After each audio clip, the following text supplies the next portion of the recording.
사도행전 1장에서 12장까지는 베드로 행전이고 13장에서 28장까지를 바울 행전이라고 합니다. 두 사람의 사역 활동이 두드러져 붙여진 별칭이지만 실제로 사도행전은 성령행전이라고 함이 더욱 타당하고 옳은 지칭이 아닐 수 없습니다. 그 중에도 오늘 본문 9장은 사울의 회심이 시작이 되지만 아직은 베드로의 사역이 중점적입니다. 32절에 그때 베드로가 사방으로 두루 다니다가 루다에 사는 성도들도 신방을 하게 되는데 8년 된 중풍병자 에니야를 만나서 그 병에서 일으켜 세우는 장면이 기록이 되어 있고 루다와 또 사론에 사는 사람들이 다 그를 보고 개종하게 됐습니다. 유태교에서 예수교회로 개종하는 일이 벌어집니다. 이 샤론이라고 하는 말은 광야인데 우리가 찬송을 부를 때 샤론의 꽃 예수, 이거는 광야에 핀 아름다운 꽃 예수님을 지칭하고 있습니다. 치유적인 기적이 기독교 개종에 상당한 영향을 끼쳤고 기독교 복음 전도에 많은 지대한 공을 세운 게 사실입니다. 이 샤론은 남쪽 요바와 그리고 북쪽 갈멜산 사이의 중간에 위치해 있는데 평야지대입니다. 이스라엘에 흔치 않는 평야지대, 평야의 길이는 80km이고 폭은 한 10km 좁은 데도 있고 20km 넓은 데도 있어서 이스라엘에서는 곡창지대, 자랑할 수 있는 이런 지역이 아닐 수 없습니다. 그리고 요바는 서울에서 서북쪽으로 약 55km 가면은 만날 수 있는 해변 도시입니다. 요즘에는 성지를 가시면 짜파라고 하는데 이 짜파가 바로 성경에 나와 있는 요바입니다. 이 요바와 그리고 에니야를 만난 루다의 거리는 18km 정도 되겠습니다. 화곡동에서 영등포 좀 나가는 정도, 이렇게 여러분이 이해를 하시면 되겠고, 여기에 사는 다비다, 그리고 도루가라고 되어 있는데 히브리 이름으로 부르면 다비다고 헬라 이름으로 부르면 도루가입니다. 선행과 구제가 엄청나게 칭찬받고 있습니다. 이 여인에 대한 이 내력을 간략하게 말씀드리면, 첫째는 유대인으로 짐작이 되고, 두 번째는 부자였을 가능성이 있고, 세 번째는 이 여인 역시 미망인이었을 수 있다. 이런 세 가지 특징을 가지고 있습니다. 어쩌면 다음 장 사도행전 10장에 나오는 고넬료와 같이 선행과 구제가 하나님께 상달이 되고 모든 사람들이 이 여인을 칭찬하는 여인으로 삼을 정도였습니다. 오늘 이 성경을 통해서 이런 사람도 병이 들기도 한다, 이렇게 선행도 하고 신앙생활 잘하고 또 사람들에게 칭찬을 듣는데도 병이 들 수 있어요. 어느 목사님이 부흥에 가서 열심히 전도하고 기차에서 내리시다가 사고로 또 세상을 떠나가신 수도 있어요. 절대 우리는 현실만 보고 그분이 벌을 받았다, 저주받았다 할 수 없고, 이렇게 신앙생활을 잘해도 병이 들 수 있고, 이런 선행가도 결국은 주님을 바라보고 죽음을 맞이하는 수가 있다 이것입니다. 시체를 씻어서 다락에 뉘었다, 장례 절차가 아니라 다비다가 완전히 운명했다는 뜻이고 이미 장례 절차의 일부가 진행되고 있다는 의미입니다. 시체를 씻어서 다락에 누웠다는 이 말은 열왕기하 4장 32절에서 37절 말씀, 그리고 앞서 있는 열왕기상 17장 17절에서 24절 말씀 속에도 사람이 죽었을 때 시체를 씻어서 다락에 누웠던 장면이 있는데, 이건 여러분 성경을 잘 관찰해 보시면 소생을 기대하는 대목입니다.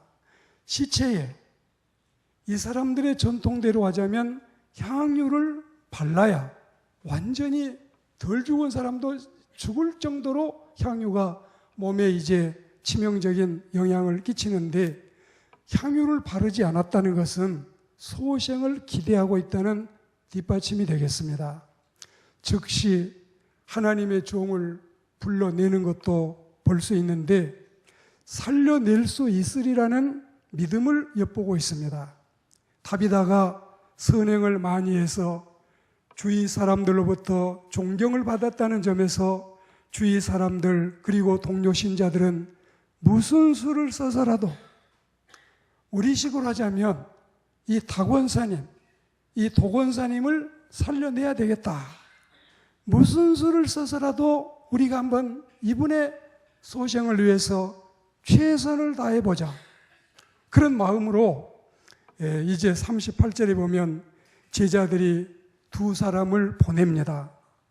특별히 사도행전은 누가복음을 기록했던 의사가 기록한 책인데, 이 누가의 표현은 늘 그래요. 항상 이 제자들을 말할 때는 하나님을 믿는 기독교인들을 지칭하고 있습니다. 그러므로 이 제자도 권사님들처럼 여성 기독교인이다. 특별히 신방을 요청하는데, 권사님들 지금까지 신자들을 살펴서 이런 일들을 해오신 분들이 권사님들입니다. 그들의 간청은 이거예요. 와서 살려달라든지 아니면 장례식을 와서 집례를 해달라든지, 이 두 가지 중에 하나인데, 그러나 이 둘 중에도 장례식, 집례 말고 살려달라는 의미가 더 강한 것입니다. 예수님은 여러 차례 산 등성이에서, 해변에서, 심지어는 배 갑판 위에서 설교를 많이 하셨지만 장례식 설교는 한 번도 하신 일이 없습니다. 오늘 하나님의 종을 부른 것은 장례식을 해달라고 하기보다는 그 여인을 다시 한번 주의 뜻이면 소생시키고 싶은 소망을 가지고 있다 이것입니다. 그리고 주의 종은 이 특별 긴급 신방 요청에 즉시 응해서 현장에 당도하게 됐습니다. 그리고 39절에 보니까 모든 과부들이 그녀의 죽음을 애통해하면서 하나님의 종 배목사님 옆에 서서 울고 있습니다. 그리고 함께 살 때에 지어준 속옷과 겉옷을 내보이며 그녀의 자랑과 이 그녀의 선행을 공개하고 있습니다. 렌스키라고 하는 주경학자는 이 다비다가 구제 활동을 위해서 봉제 작업을 했을 것으로 추측하고 있습니다. 그리고 프로이센이라고 하는 이 주경학자는 다비다가 부유한 여성, 귀부인이었을 거라고 짐작하고 있습니다.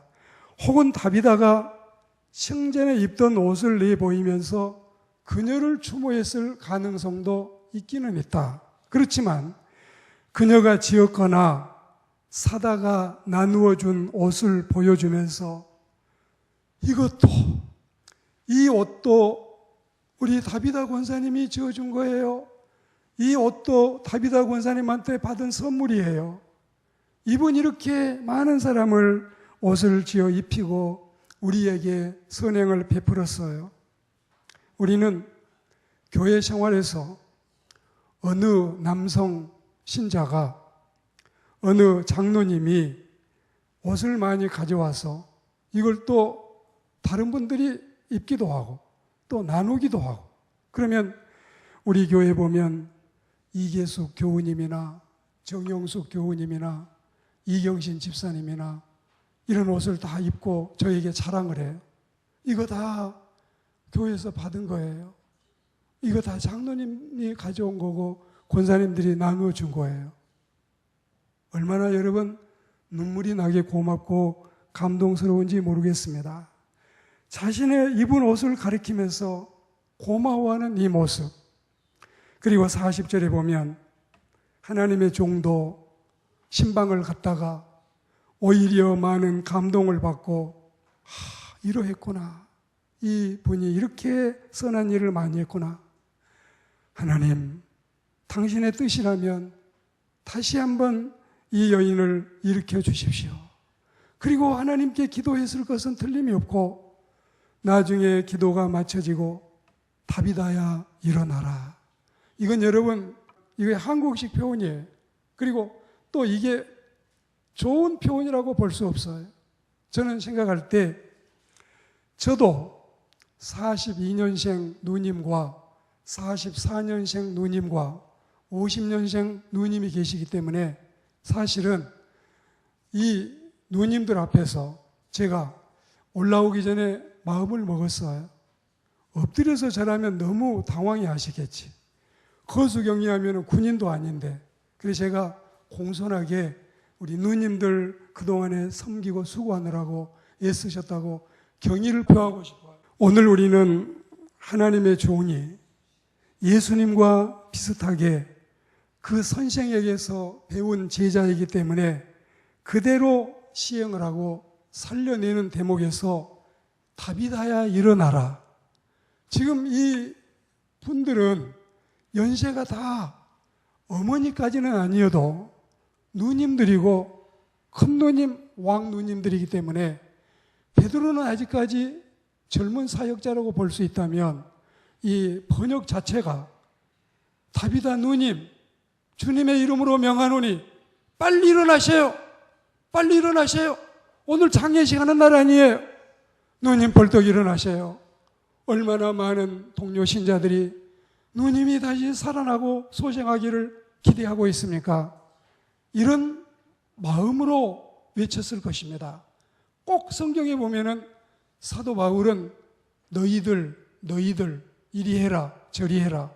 이건 번역상에 여러분 좀 문제라고 봐요. 아마 예수님도 30살도 이제 간 넘은 예수님이 절대 당신이 신적인 권위만 부리지 않고 50이 넘고 60이 넘는 분 보고 너라고는 지목하지 않았을 걸로 보고 베드로도 누님들더러 이렇게 말하지는 않았을 거라고 생각합니다. 41절에 보시면 손을 내밀어 일으키고 이 모습도 마가복음 5장 41절에서 보여준 예수님의 모습을 보는 듯 합니다. 분명히 예수님이 내가 한 일을 너희도 할 것이요 이보다 더한 일도 할 거다. 이 말씀대로 베드로와 바울은 해내고 있는 것입니다.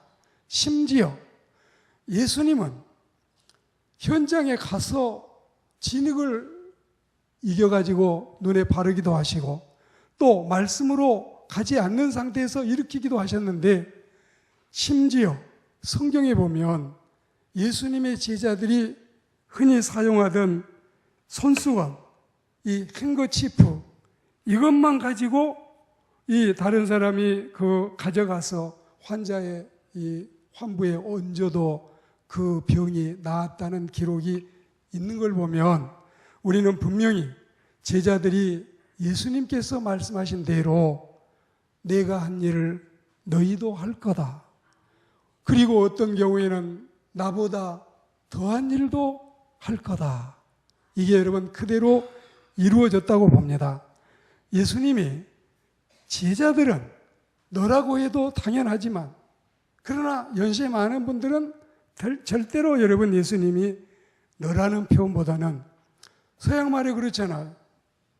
아버지 보고 유하고 아들 보고 유하면 아들은 너라고 받아들이고 아버지는 아버님이라고 받아들이는 것이 여러분 이게 우리가 명칭이기 때문에 그렇게 이해를 하신 게 좋다는 뜻입니다. 이런 일이 있고 나서 42절에 보시면 많이 주를 믿더라. 애니야가 치유를 받을 때도 전도의 문이 활짝 열리고 많은 사람이 그 일을 굉장히 놀랍게 여겼습니다. 다비다가 소생하는 이 은총을 입을 때도 전도의 문은 더 넓게 열리게 됐습니다. 그리고 43절 끝절에 시몬이라 하는 피장이, 무두장이, 구두, 가죽 제품 이 종사자.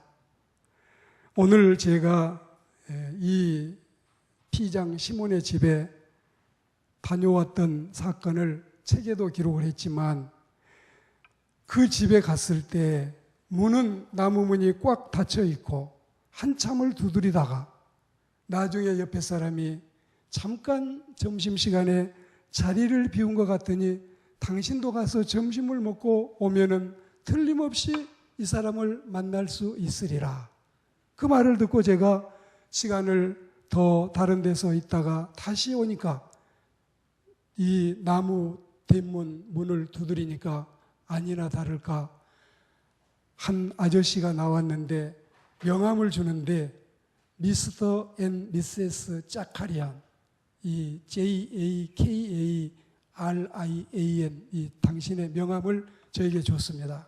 그리고 그 집에 들어가서 베드로가 환상을 볼 때 하늘에서 보자기가 내려온 거, 거기 여러 동물들이 보자기 안에 쌓여 있는데 돼지도 있고 토끼도 있고 여러 동물이 있는 걸 보고 이걸 잡아 먹으라 했을 때 안 잡아 먹겠습니다. 왜? 레위기에 이거 못 먹겠습니다. 아니야. 깨끗하다고 하니 이제는 먹어도 된다. 그리고 베드로가 퍼 먹었을 우물도 두레박을 통해서 물을 퍼 올려서 저에게 주면서 이 물 당신이 존경하는 베드로가 먹었던 우물이니 당신도 한번 먹어보시오. 그리고 거기서 사진도 찍어주고 이 옥상에 올라가면 베드로가 기도하던 장소가 있는데 거기 앉아서 한번 포즈를 취해보시오. 이런 짜카리안 아저씨의 참으로 친절한 배려를 받았던 생각을 합니다. 그리고 이 피장인의 집에서 조금 떨어지면 5분도 안 가면 다비다의 이 집이 또 그 시체를 뉘었던 장소가 거기에 있습니다. 시몬은 동물의 가죽을 가공하는 일을 했고 피역 제조업 종사자로서 유대인들이 기피하는 직업이었습니다.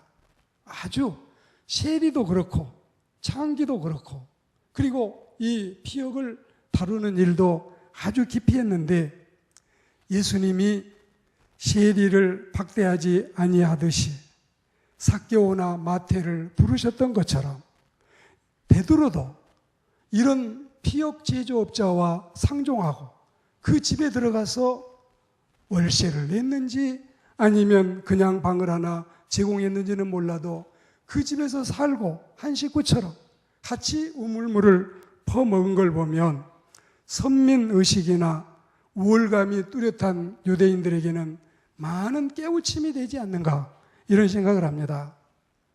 말씀을 맺으면서 호사유피 인사유명이라 했습니다.